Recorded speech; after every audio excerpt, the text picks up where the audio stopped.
saying they urgently need while tackling plastic pollution at the same time.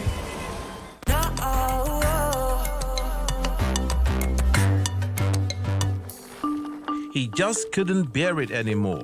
The mountains of plastic waste piling up in his town, Al Khums, southeast of Tripoli. So retired teacher Mustafa Balhai launched an NGO that collects, compresses, and sells plastic waste for reuse in Europe. In war-torn Libya, still racked by political instability, waste management and recycling is not a priority. If garbage is properly utilized to the fullest extent, it can generate incredible returns. I hope the state moves towards building garbage recycling plants. It's urgently needed.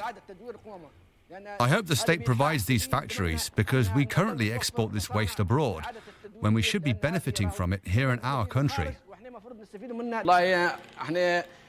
People welcomed this grassroots initiative. For them, it was better than displays of weaponry. There was strong support for it.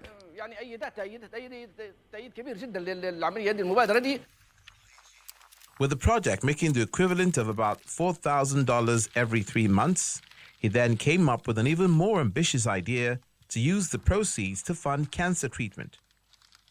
More than a decade of civil conflict and economic crisis has destroyed Libya's health services. The supply of critical medicine has dwindled, sending prices soaring. And doctors are in short supply. At the National Institute of Oncology in Misrata, the country's biggest center for cancer treatment, over 30% of the costs are covered by donations. Fatima Nasr and her daughter Farah traveled more than 1,000 kilometers to reach this hospital. The 4-year-old has been diagnosed with uterine cancer. Unfortunately, there's a severe shortage of medication, and chemotherapy drugs are extremely expensive. There are many people who cannot afford treatment. It's a very large amount of money. The last dose of chemotherapy that I bought for my daughter cost about 2,000 euros. It's extremely difficult given our limited income. Mustafa Bilhai's NGO, the Al Khums Oncology Patients Association, currently recycles about 3 tons of plastic and cardboard per day. The revenue supports about 40 cancer patients each month. I hope to open a branch in Tripoli or Misrata, these big cities. I hope it catches on and that this initiative reaches all of Libya. Helping even more vulnerable people that can't afford medical care and cleaning up the environment at the same time. Now to Kenya, where housing is in short supply and getting more and more expensive, especially in the capital, Nairobi. An added problem there is that there's also limited land for new buildings. So what affordable options are out there? So this is a 20-foot container. It's a low-cube container. You can see it from this dimension.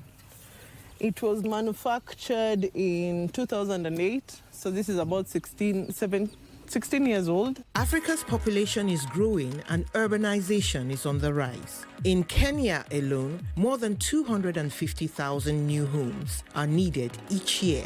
Recycled shipping containers could help solve the housing problem and provide an alternative to building materials that take a high environmental toll, such as concrete and wood. A number of companies are now exploring their potential. Grace Adiambo buys decommissioned shipping containers and repurposes them. After collecting our boxes from Mombasa, we moved them to our premise, which is where we are sitting at right now in Nairobi. When a client has a need, they come, make a selection. Then we follow it up with a design, and they can make their deposits. We start construction. It's a low-cost option compared to a house of bricks and mortar.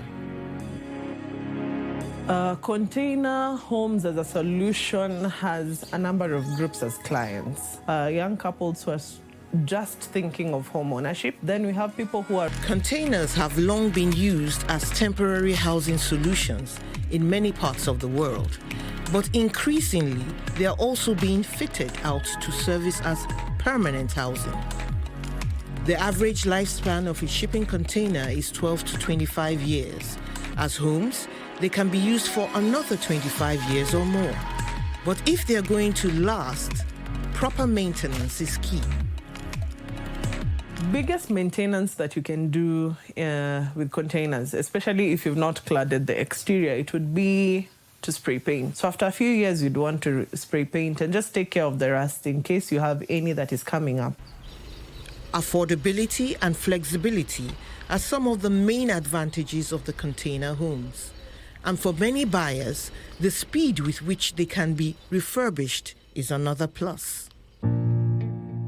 I didn't have time to do the traditional house. I've lived here for the past 4 years now, since 2020. This is 2024, and so far so good. It's an ideal living space. I'll advise anybody who wants to have something like this to take it head on. But the containers do have limitations.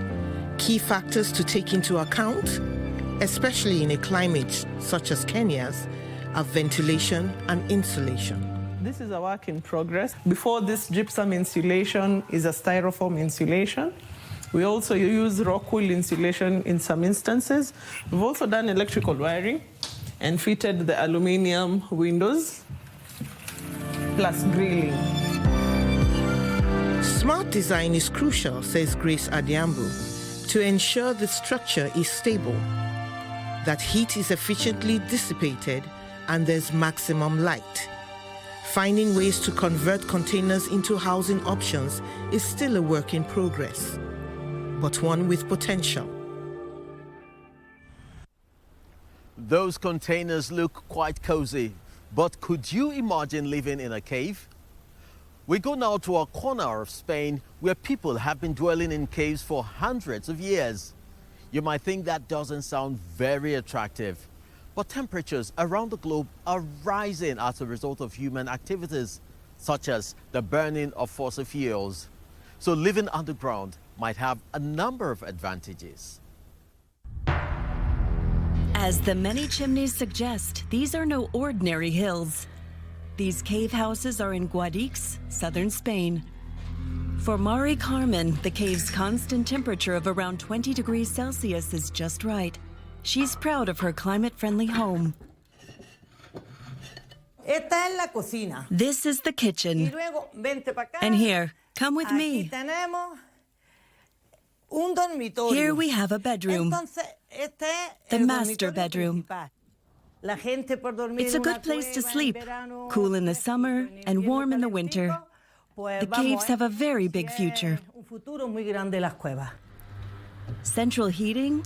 No need. And that's despite the rather chilly winters here. 4,500 cave dwellers of Guadix.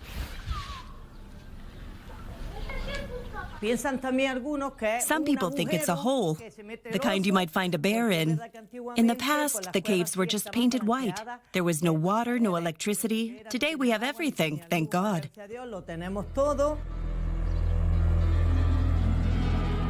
It was the Moors who first dug out the clay hills over 500 years ago. Today, the caves are a highly revered cultural asset. And an inexpensive housing option. Jorge Herrero grew up in a cave house himself. Today, he digs entirely new caves and extends existing ones. The caves are cheaper and consume much less energy. There's no need for air conditioning or heating. Caves are the essence of nature. They're unique. For Jorge, there is no home more sustainable. Walls and ceilings alike, all is provided by nature herself, and everything he removes is recycled. We simply dig a hole in the ground. That's why it's cheaper than building a house. We don't need a roof. The hill is the roof. And everything we excavate, in our case clay, we turn into tiles or bricks.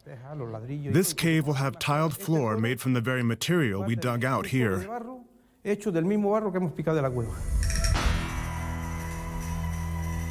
The underground homes are increasingly popular, and they come in all sizes. Juan Calandria is an architect. He and the cave dweller Rafael Medina want to promote this ecological and economical form of housing. In future, caves will become more attractive, as they have a direct impact on the fight against climate change. There is no concrete here, no steel beams, no energy-intensive materials are used at all.